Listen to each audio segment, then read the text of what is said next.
1. 채식주의자 평범한 일상의 잔혹한 균열, 그리고 깨어나는 내면의 비명.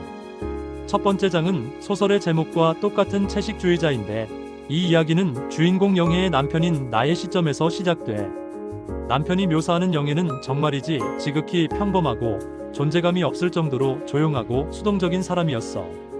마치 주변에 스며들듯 살아가는, 어떤 주관도 욕망도 없어 보이는 인물이었지. 남편 스스로도 그녀를 풀한 포기같이 눈에 띄지 않는 여자라고 표현할 정도였어.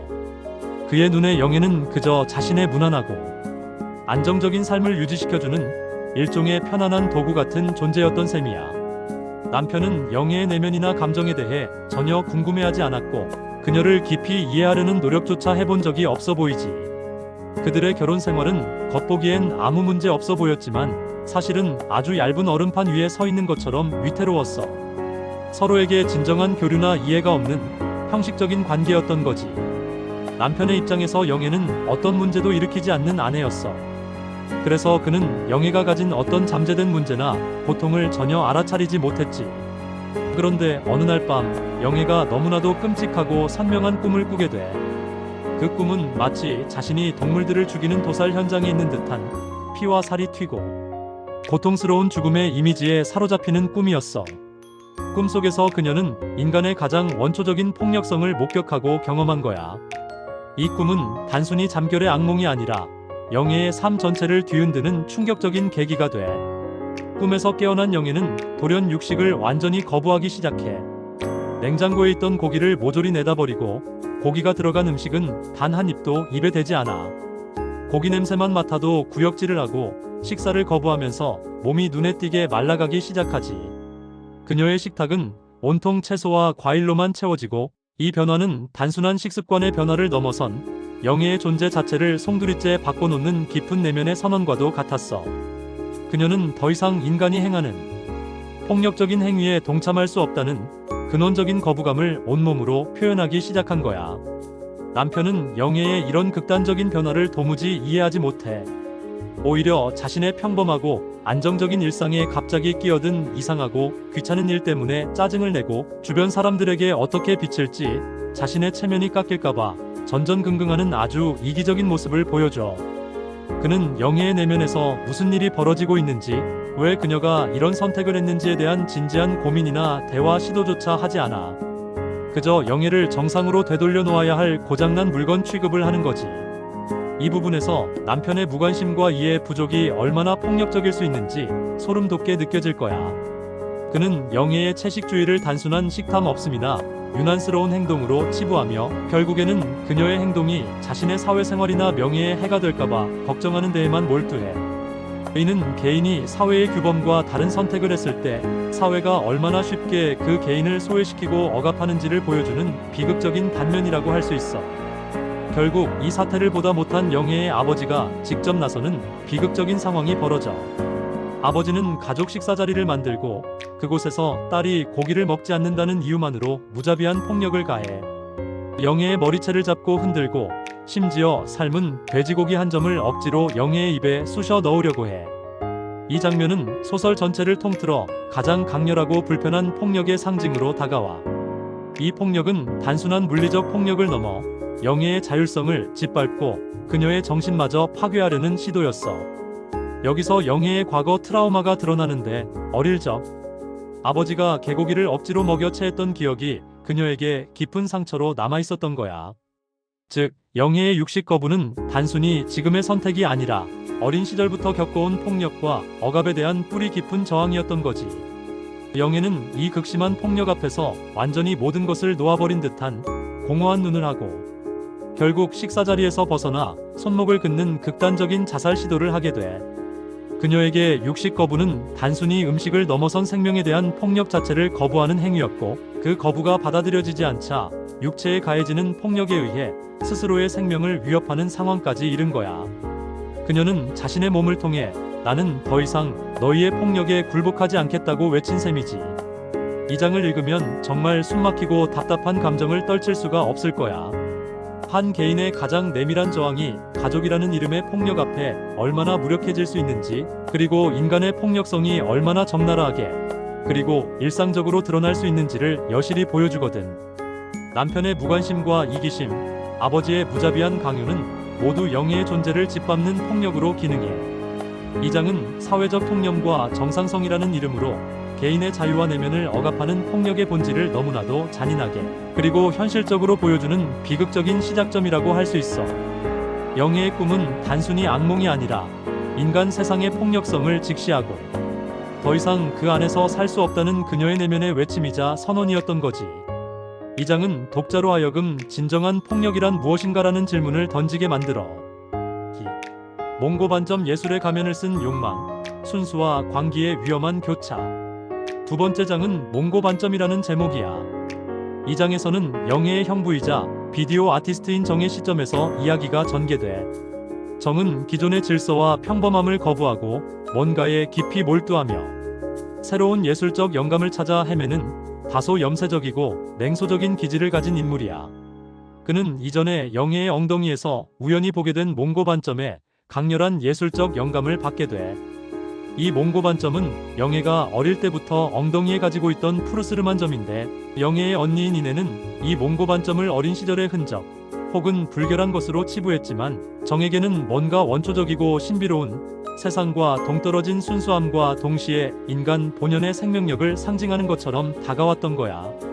그는 이 몽고반점을 통해 영예에게서 그 어떤 것에도 물들지 않은 순수의 이미지를 발견하려 해. 정은 예술을 통해 인간의 욕망과 본능을 탐구하려는 욕구가 있었는데 영예의 육식 거부와 그로 인한 기이한 변화에서 그는 자신의 예술적 영감을 자극하는 독특한 아름다움과 순수를 보았던 거지. 정은 자신의 예술 프로젝트를 위해 영예에게 온몸에 꽃 그림을 그리는 행위 예술에 참여해달라고 제안해. 놀랍게도 영예는 아무런 거부감 없이 그 제안을 받아들여.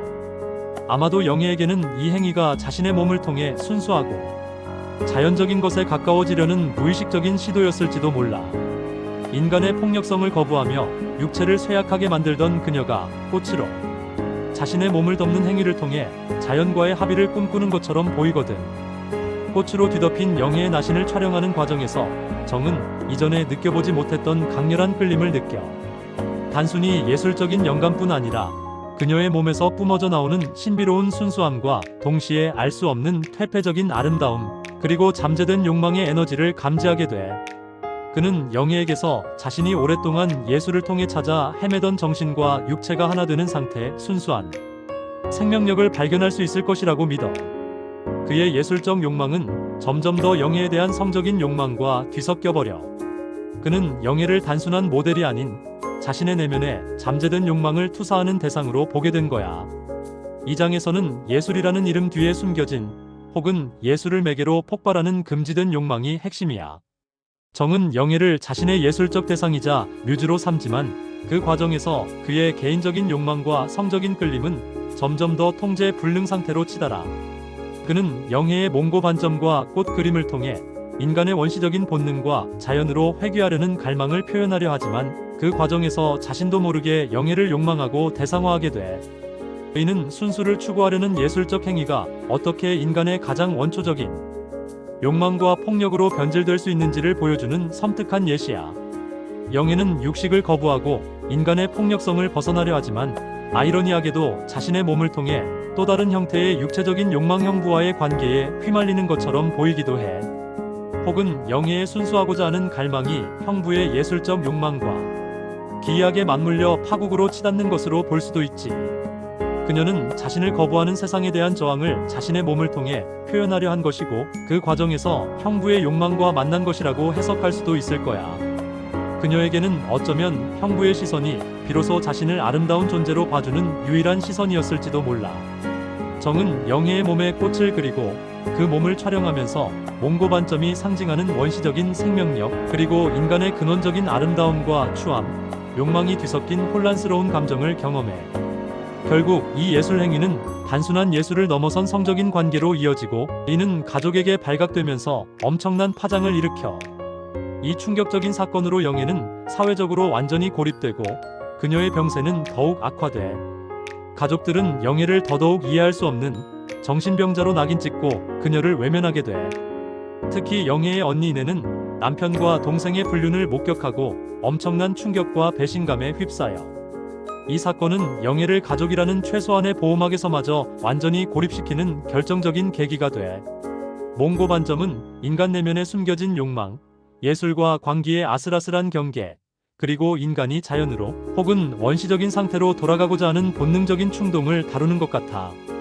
영예의 몸이 예술의 도구가 되면서도 동시에 억압된 욕망의 분출구가 되는 이중적인 면모, 그리고 그 욕망이 가져오는 파괴적인 결과를 매우 감각적이고 불편하게 보여주는 장이야. 이 장을 통해 한강 작가는 순수를 추구하려는 인간의 노력이 결국 어떤 욕망과 폭력으로 오염될 수 있는지, 그리고 그 과정에서 인간이 얼마나 쉽게 서로에게 상처를 줄 수 있는지를 섬뜩하게 그려내고 있어. 정은 영예를 통해 자신의 예술적 욕망과 순수를 추구했지만 결국 그는 자신의 욕망에 갇혀 영예를 또 다른 방식으로 폭력적인 대상으로 만들고 만 거지. 3. 나무 불꽃 인간을 거부하는 최후의 비상, 그리고 그럼에도 꺼지지 않는 연민. 마지막 세 번째 장인 나무 불꽃은 영예의 친언니인 이내의 시점에서 전개돼. 이내는 영예의 언니이자 어쩌면 이 소설에서 영예에게 가장 깊은 애착과 연민을 가진 인물일 거야. 그녀는 평범한 가정을 꾸리고 살아가던 중 동생 영예의 기이한 행동들과 충격적인 사건들, 자살 시도, 형부와의 불륜 때문에 깊은 절망과 혼란에 빠져 처음에는 영예를 이해할 수 없었고 동생의 행동에 분노하기도 했지만 점차 동생의 비극적인 상태를 보면서 깊은 슬픔과 함께 어떤 죄책감, 그리고 지독한 피로감을 느끼게 돼. 이내는 남편과도 멀어지고 자신의 삶 자체가 영예 때문에 파괴되는 듯한 고통을 겪지만 그럼에도 불구하고 동생을 놓지 못하는 복합적인 감정을 드러내. 그녀는 영예를 보면서 자신의 삶, 그리고 정상적인 인간으로서 살아간다는 것의 의미에 대해 깊이 고뇌하게 돼. 영예는 병원에 입원해서도 음식을 완강히 거부해.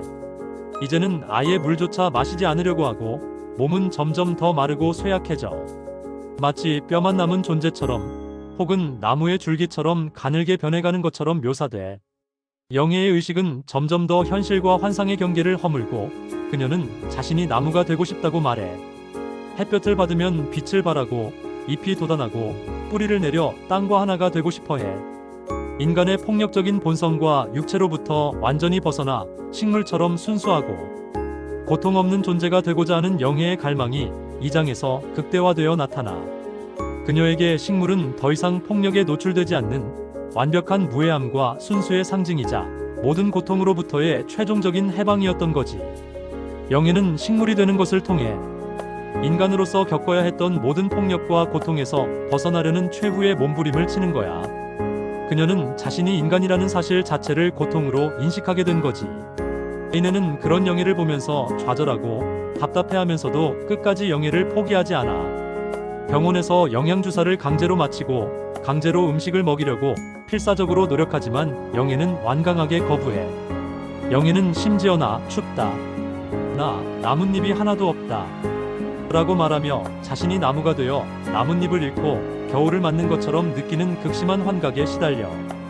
그녀의 정신은 점점 더 식물의 세계로 깊이 침잠에 들어가. 영예는 더 이상 인간의 언어로 소통하려 하지 않고 오직 자신의 내면에서 울려 퍼지는 자연의 소리에만 반응하는 것처럼 보여.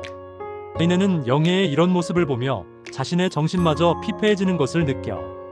영예를 이해할 수도, 그렇다고 그녀를 포기할 수도 없는 딜레마 속에서 이내는 자신 역시 폭력적인 세상의 일부이며 영예를 고통스럽게 만든 원인의 한 부분일지도 모른다는 죄책감에 시달려.